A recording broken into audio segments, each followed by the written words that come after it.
और यही लोग थे जिन्होंने 370 और 35 से हटाए जाने पर क्या क्या नहीं कहा था। खून की नदियां बह जाएंगी। इन्होंने कहा था कि जम्मू कश्मीर में कोई तिरंगा उठाने वाला नहीं मिलेगा। उसी जम्मू कश्मीर में एक गोली नहीं चली 370 और 35 से हटाए जाने के बाद, और 3 स्तर के पंचायत इलेक्शन हो गए बहुत सफलता के साथ। अब निचले स्तर पर लीडरशिप जो है इमर्ज कर रही है। और आज प्रधानमंत्री ने जिक्र किया इस बात का अपने संबोधन में। उन्होंने कहा कि जम्मू हो या कश्मीर, विकास का संतुलन अब जमीन पर दिख रहा है। जम्मू कश्मीर में डिलिमिटेशन कमीशन का गठन हो गया है और भविष्य में विधानसभा चुनाव के लिए तैयारी चल रही है। उन्होंने कहा कि लद्दाख में नई सिंधु सेंट्रल यूनिवर्सिटी बन रही है। लद्दाख आधुनिक बुनियादी संरचना का निर्माण होते हुए देख रहा है। तो ये लोग जिस तरह की भाषा का इस्तेमाल करते हैं, या जो ये लोग वोट परस्ती के चक्कर में, या पाकिस्तान नाराज ना हो जाए, या वो नाराज ना हो जाए, या चीन को पेट में दर्द ना हो जाए, कोई फैसला लेने को तैयार नहीं थे। और मोदी ने साहसपूर्ण फैसला लिया। जो काम 70 साल में नहीं हुआ, अपनी दूसरी सरकार बनने के 70 दिन के भीतर वो काम कर दिखाया जम्मू कश्मीर में। और अब जम्मू कश्मीर भी भारत के दूसरे राज्यों की तरह आगे बढ़ता हुआ दिखाई दे रहा है। नहीं, इनको तो पेट दर्द होगा ही, पेट दर्द होगा ही, क्योंकि एक एक आदमी अगर काम करता है तो ना काम करने वाले जो लोग हैं उनको तो पेट दर्द होगा ही, उनको तो पेट दर्द होगा ही, क्योंकि वो काम करता है उससे मतलब नहीं है। अगर ये काम करेगा, आउटपुट दिखाएगा, तो लोग बोलेंगे अरे आप कुछ काम ही नहीं कर रहे। अगर वो इतना आउटपुट दिखा रहा है तो तुम्हारा काम क्यों नहीं हो रहा है, तुम्हारा आउटपुट कहाँ है, ये पूछेंगे। तो बात ये होती है कि एक आदमी अच्छे ढंग से काम करे तो तुम जो निकम्मे हो उसका प्रदर्शन हो जाता है ना, कंपैरिजन शुरू हो जाता है। तो मोदी से औरों की जो कंपैरिजन जनमानस में हो रही है उसका दर्द है, वो उसका दर्द है। भाव आखिर में मैं एक और विषय पर प्रधानमंत्री बोले हैं।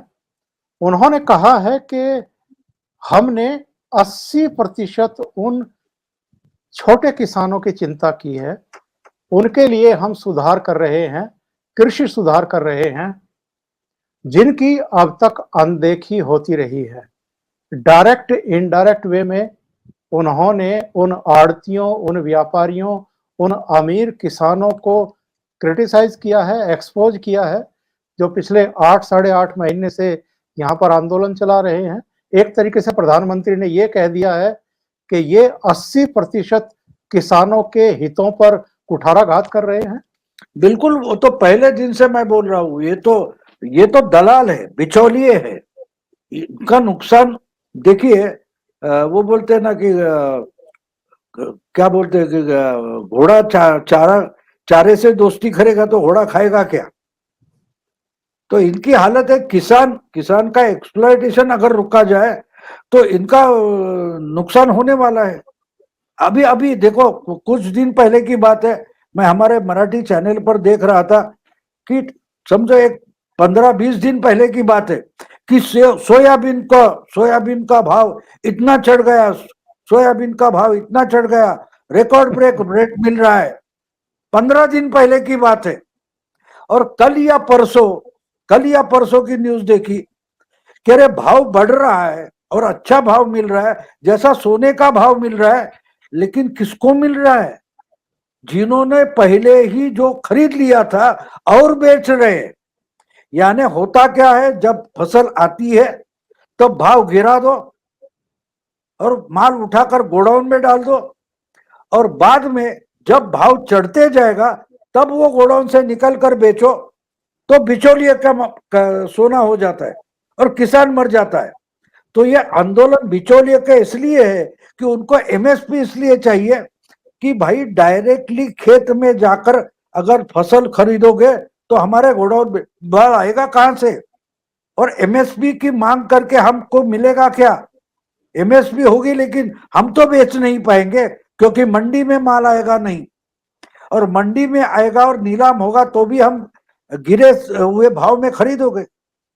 अब देखिए कि जब सोयाबीन निकला था तब उसका भाव जो था उससे 2 गुना भाव महाराष्ट्र में आज है, क्योंकि वो बिचौलिए बेच रहे।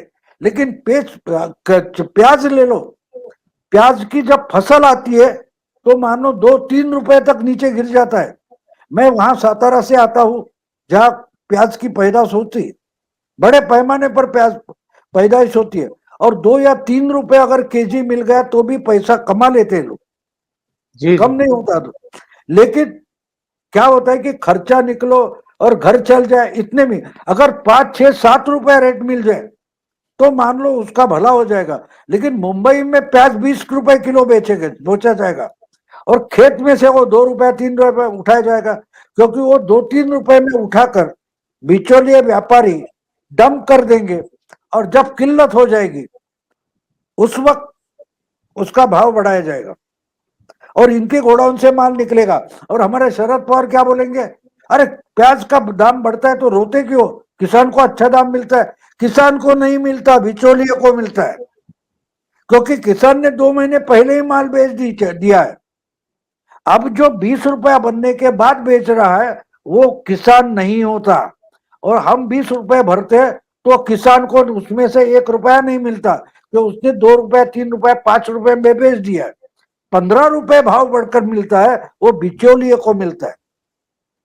ये डरे हुए इसलिए है कि इस पर सहकारिता जो कोऑपरेटिव मिनिस्ट्री मिल निकली है वो इस पर मात करेगी। जिस ढंग से गुजरात में दूध का भाव अच्छा है, अगर गुजरात में दूध की इंडस्ट्री इतनी बढ़ रही है, हाँ गोधन बढ़ रहा है, तो महाराष्ट्र में हालत क्यों, क्योंकि यही बिचौलिए है। सहकारिता का नाम लेकर इन्होंने उसको लपेट लिया है, और गुजरात का कोऑपरेटिव ब्रांड है अमूल बनकर दुनिया का ब्रांड बन चुका है, जी जी। क्योंकि वो बिचौलिए पकड़ कर बैठे हैं। ये पैरासाइट्स है, इनको आंदोलनजीवी भी बोलना गलत है, ये पैरासाइट है, परोपजीवी है, दूसरे का खून चूस चूस कर जीते हैं। यहां किसानों का खून चूसा जा रहा है, तो मोदी उस पर बोल रहे हैं। हाँ, और उनके प्राइम मिनिस्टर, पैसे पर चुनाव लड़ने वाले जो है उनको तो उनका सपोर्ट करना पड़ेगा। भाव आखिर में एक सवाल और पूछ लेता हूं। प्राइम मिनिस्टर ने अपने भाषण में आज ये भी कहा है कि जब भारत अपना 100वां स्वतंत्रता दिवस मना रहा होगा तब जो भी प्रधानमंत्री होगा वो इन संकल्पों को जरूर याद करेगा जिनकी वजह से अगले 25 साल में सिद्धियां होनी है। उन्होंने ये भी कहा है कि भारत को हर क्षेत्र में आत्मनिर्भर बनना पड़ेगा। अगर भारत को दूसरे देशों की तरफ देखना बंद करना है तो आत्मनिर्भर बनना पड़ेगा। उन्होंने बताया कि आज हम हवाई जहाज बना रहे हैं, लड़ाकू हवाई जहाज बना रहे हैं, आज हम बहुत सारी चीजें बना रहे हैं, हम गगनयान तैयार कर रहे हैं 2022 में मानव सहित अंतरिक्ष में जाने के लिए। तो ये प्राइम मिनिस्टर का जो संकल्प है, हालांकि जो विरोधी हैं वो तो अपने ही अंदाज में लेंगे इसको, लेकिन ये चीजें भारत को, भारतवासियों को आश्वस्त करती है। आप भी जरा ढंग से देखिए, आप जरा ढंग से देखिए मोदी जी क्या बोले। राजीव गांधी का नाम खेल रत्न से हटाया जाने के बाद ये सब रो पड़े थे। तब जी मैंने भी मराठी में एक वीडियो किया था और आपके साथ बात करते भी बोला था मैंने, ये तो शुरुआत है, ये तो शुरुआत है। ये गांधी जी, नेहरू, ये जो कांग्रेस की छाप है ये साफ कर डालेंगे, पोंछ डालेंगे, ये मैंने बोला था। तो आप आज जो आप कह रहे हैं, मोदी जी ने बोला है कि 100वां स्वातंत्र दिन जब होगा तो उस वक्त का प्राइम मिनिस्टर बोलेगा कि भाई किसी के पास दूर की सोच थी, यानी वो मोदी के बारे में बोलेंगे, ऐसा उसका मतलब है कि जी और 25 साल बाद 2047 में जब स्वतंत्रता दिन का समारोह होगा उस वक्त का प्राइम मिनिस्टर मोदी का नाम लेगा, लेकिन 75वां स्वातंत्र दिन मैं लाल किले से कर रहा हूं और मैं नेहरू का नाम नहीं ले रहा हूं, ऐसा बता रहे। समझ लो आप थोड़ी समझ लो कि 75 साल पूर्व जिस देश को स्वातंत्र्य मिला और पहला भाषण जिसने किया, उस प्राइम मिनिस्टर का नाम भी मुझे लेने की शर्म आती है, मैं उसका नाम नहीं ले रहा हूं। लेकिन 25 साल बाद का प्राइम मिनिस्टर मेरा नाम जरूर लेगा, ऐसा उसका मतलब है। अब इन गधों को समझने में, जो नेहरूवियन इंटेलेक्चुअल्स है, इनको उन गधों को समझने में और 2 साल लगेंगे कि 2021 में मोदी जी क्या बोले थे।